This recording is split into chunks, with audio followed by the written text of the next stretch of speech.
שלום לכולן. שלום. שלום עומר. מה שלומך? בסדר. אתה בסדר? מרגיש בנוח? יש גם כרית או עוד משהו אם תרצה להמשיך. למרות שאני חושב שיהיה לך יופי ככה. יופי. איזה כיף.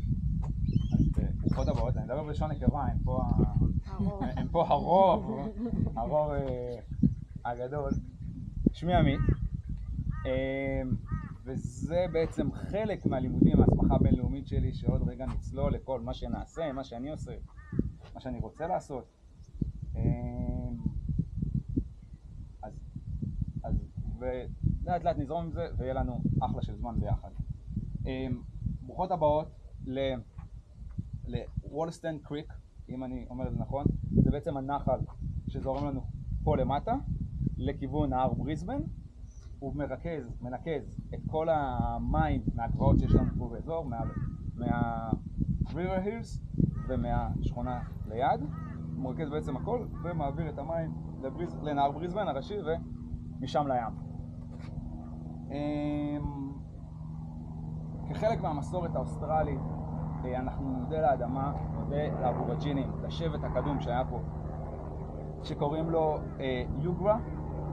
נודה להם שחיו פה עשרות אלפי שנים, לא מיליונים, שמרו על האדמה, חיו את האדמה, הכירו אותה, וזה חלק מהמסורת האוסטרלית. האוסטרלים עושים את זה המון, מקדשים את האדמה ומודים לאבורג'ינים ולאנשים הקדמונים שחיו פה.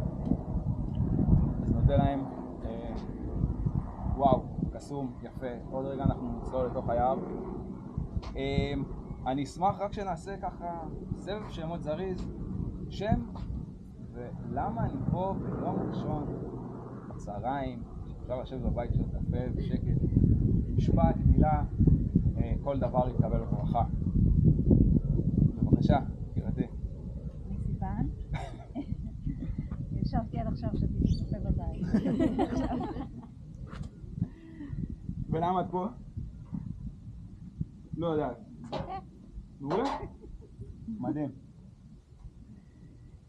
היי, אני גילי. מתחביביי לחקור שיטות טיפול ואת עצמי ולהתנסות, אז תודה עמית על ההזדמנות. מדהים, תודה לך. יעל, סקרנות. מדהים, תודה. Danielle, Why are you here? just for mom connected me with you, and just for a bit of self-care. Yeah, sounds good. Thank you very much. אומר, כן. להיות יחף על הדשא, בחוץ. רגיל. מדהים. תודה רבה. אני מיכל, ולמה אני פה? הזמנת אותי. זו הזמנה מיוחדת. לכבוד לי. מישראל הגיעה לראות אותי, אמא שלי. וואו, והזכות, איזה יופי. הרבה זמן כבר לא חזרתי הביתה, אז... מאוד מרגש. אני מקווה. גם אני. כולנו. כן. אמא היית מתקשרת. זה הזמנים של ישראל. האמת היא שזה הזמן של אמא שלי גם. אבל טלפון טוב.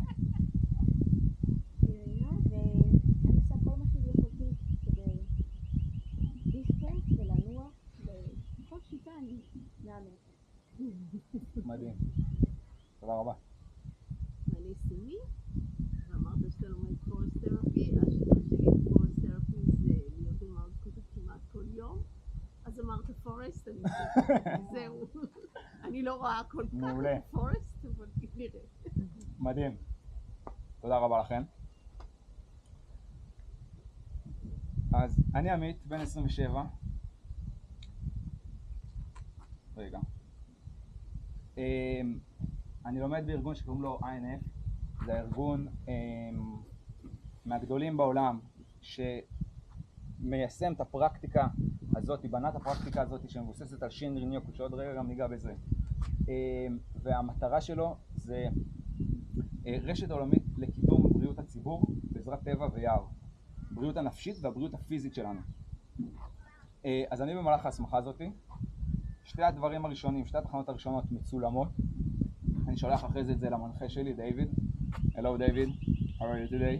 אחרי זה הוא יראה את זה ואני אשלח לו את זה. זה שתי התחנות הראשונות. זה לא עליכם, זה בעיקר עליי.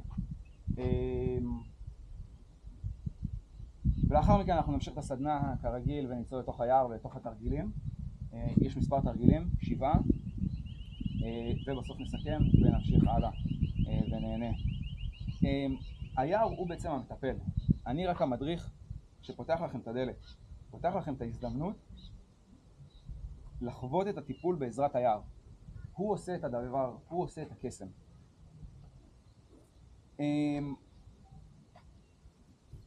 ואני רק אציג לכם את השינרין יוקו. שינרין יוקו, מילה ביפנית. בתרגום חופשי, פורסט בית, עברית, אמבטיית יער. למה אמבטיית יער? מה קורה פה? כי אין לנו פה אפקט של מים, אנחנו לא רטובים היום, לא נצא רטובים. אבל כמו שאני ממלא מים, אמבטיה, אני מורידה שכבה מפניי, נכנסת למים, המים עוטפים אותי, ואני יוצאת מהאמבטיה בצורה אחרת, בצורה שונה. גם פה אנחנו ניכנס ליער, אנחנו נקלף איזושהי שכבה מאיתנו, ניתן משהו לנקות, כמו שהמים מנקים אותנו, ניתן ליער לנקות משהו שקורה אצלנו בתוכו, שאולי אנחנו מודעים או לא מודעים אליו, ונצא מהיער בצורה אחרת. אז כפי שהמילה ביפנית אפשר ככה להבין מאיפה ההיסטוריה שלה. ההיסטוריה שלה מיפן. היפנים בשנות 1800-1900 היה תהליך חיור מאוד גדול. היפנים הכפריים שגרו בכפר התחילו לעזוב את הכפרים שלהם ועברו לעיר. תהליך העיר שקרה ברוב העולם. כתוצאה מזה הערים נהיו מזוהמות יותר, עמוסות יותר, לחץ, סטרס, הזיהום אוויר פגע, מחלות ודיכאון. והיפנים, כמו היפנים, עושים דברים מיוחדים, ומי שתהיה ביפן יודע להגיד שהם עושים דברים מדהימים ושונים קצת מאיתנו. הם אמרו, איך אנחנו יכולים לפתור את זה? וממשלת יפן חשבה איך אפשר לעזור לתושבים שלנו לרפא את הבריאות הנפשית, הדיכאון ואת הסטרס, ואת הבריאות הפיזית שלהם, כי הם נהיו גם חולים במחלות. משרד היערות היפני נתן פרוטוקול, אמר בואו ניתן להם להיכנס ליער, בואו נבנה תהליך סדור של שלבים, כי אנחנו יודעים שהטבע עושה טוב. התחילו לחקור את זה והתחילו לבנות את זה, ובסוף זה התקבל, והם פיתחו את השיטה הזאת שקוראים לה שינרין יוקו, ובעצם עשו תשתיות ביערות שאפשר להיכנס אליהם ליער, ויש שלבים מונחים ממש כמו שביל הליכה עם שלטים שמסבירים לכם מה לעשות. וככה כל אחד יכול בזמנו הפנוי להגיע ליער, לתרגל בזמנו הפנוי שינרין יוקו. זה עלה עוד שלב ביפן, כשאתם הולכות לעשות פוליסת בריאות ביפן ומתרגלות פעם בשבוע באופן רציף שינרין יוקו, הפוליסה מפחיתה לכם במחיר, כי הן יודעות שאתם בריאות יותר. ברמה כזאת, ברמה שאנחנו מתחילים להרגיש את זה בכיס, שזה מדהים. זה לא רק ללכת ולחבק עצים ווואו ורוחני, אלא זה מתחיל לרדת למדע, מתחיל לרדת גם לכיס שלנו, שלפעמים כואב. אחרי שזה התפתח ביפן, זה התפתח עוד בהרבה מקומות בעולם. היום יש לנו מרכזים באוסטרליה, יפן, דרום קוריאה, ספרד, גרמניה, ארצות הברית ועוד כמה, ויש ממש יערות מודרכים שאפשר להיכנס בצורה חופשית ולעשות את השינוי יוקו. אז בעצם, אוקיי, אמרו לי שזה טוב ללכת ביער, אבל מה קורה שם? רגע, נרד למדע, לכימיה.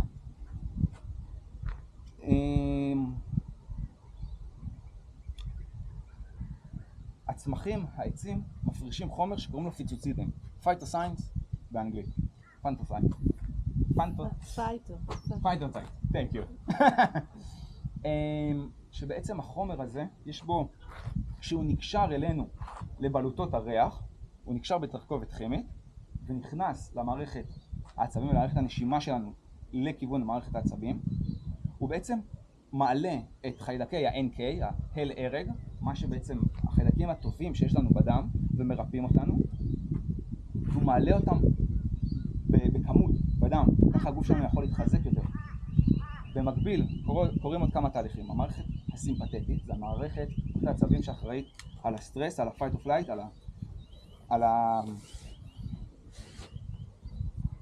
על הפעולות שלנו במהלך היום שאנחנו ערניים.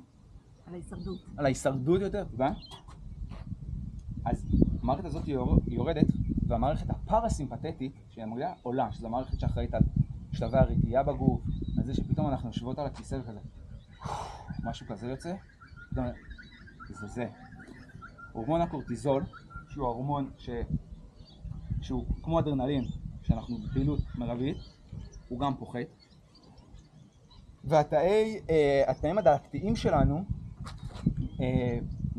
יורדים גם בכמות, כי החיידקי NK נלחמים בהם ומורידים אותם. וככה בעצם השהייה ביער באופן סדיר משפרת לנו את איכות השינה, משפרת לנו את מצב הרוח, משפרת לנו בריאותי, לחץ דם, כולסטרול, דיכאון, סטרס, חרדה, והמחקרים והאמירות עוד רבים. היום אין מאמץ, אין פה איזה שום תחרות, ובסוף גם לא יהיה שאלון על בוטניקה או על צמחים או על איזה. היום זה שנייה רגע להאט, לנשום, להיכנס ליער, ורגע לתת לא לעשות את שלו. אין שום צורך לעשות שום פעולה.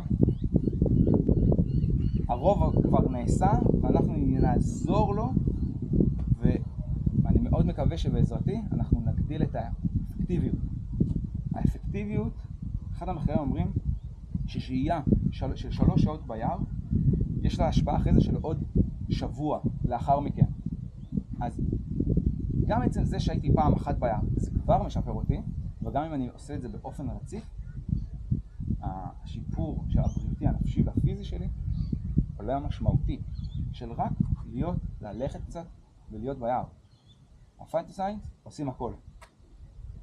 אתה יכול להגדיר יער? כי אני לא בטוחה, כאילו, זה יער? כאילו, אני מנסה לחשוב מה יש לי בסביבה של הבית שלי, ומה בעצם צריך, כאילו, יער זה משהו רציני, זה כמה עצים סך הכל.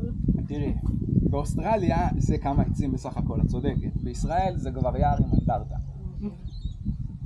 אין לי הגדרה מדעית לתת לך, שאני יודע להגיד לך 30 עצים זה יער. אבל אני יכול לתת לך איזשהו כלל, שברגע שיש לך מרחב, בסדר? מרחב יחסית גדול, עם מספר, עם גיוון צמחייה, לא כמה עצים רגילים, אלא גיוון צמחייה טבעית, שלא יד אדם נגע בו. נכון שיד אדם נוגעת פה קצת לסדר, בשביל אסתטיקה, בשביל בטיחות, אבל לא גנים בוטניים. למרות שהארגון יושב בגנים הבוטניים של מלבורן, והם מעבירים שם כבר עשרות שנים את ההדרכות שלהם. בעצם כל מקום שיש בו המון צמחייה נותן ברמה של, אם אנחנו רגע מרחיבים את הגבולות וקצת יותר רגועים, אז גם הגינה שלך בבית יש בה אפקטיביות מסוימת. זה גם הריח וגם הירוק. זה גם הירוק. גם בירוק יש איזשהו משהו שאני לא אכנס עליו עכשיו, אבל גם למה הצמחים שלנו ירוקים ולא כחולים? בגלל פוטוסינתזה, בגלל כן, אבל זה גם משפיע לנו על העין ומשפיע לנו על הדרכות הרגיעה. Thanks mate, sorry. אוסטרלים? מדהימים.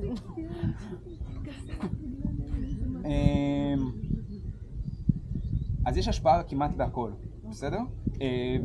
ומה נסר ספק, אנחנו עוד רגע ניצול לתוך היער, כאילו זה מדשאה יפה, נכון? את תרגישי עוד רגע יער, אל תדאגי.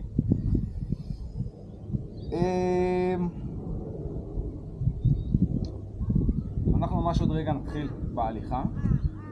אני מבקש מכן, קודם כל, להיות ערניים לעצמכם.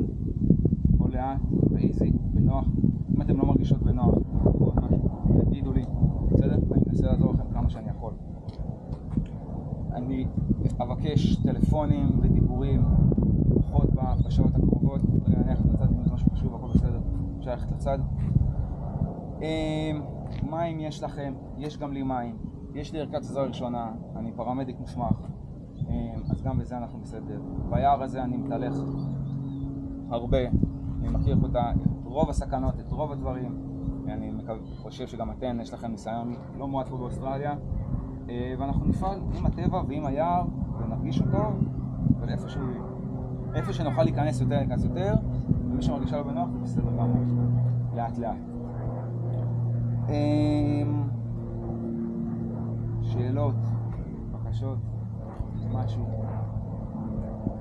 מדהים. אז תודה רבה לכם על ההקשבה. אנחנו נתחיל. אנחנו הולכים בכיוון הזה, יש שם איזשהו שביל קטן, הולכים ביחד לקבוצה, ניכנס רגע לבתוכו ונעשה שם איזשהו מעגל לתחנה הבאה. רגע נתכוונן בתוך היער, נחדד את החושים שלנו, ורגע נעבור איזשהו מוד מהיום יום שלנו, מהרגיל, איזשהו מוד אחר שאולי אנחנו מכירים, אולי אנחנו לא מכירים, שהוא יותר מכווין אותנו לתוך היער. בסדר? לכולם נוח לשבת על הרצפה, יש לי עוד קרית אם מישהי צריכה, או זה, בסדר? אתם לוקחים את כל הציוד איתנו?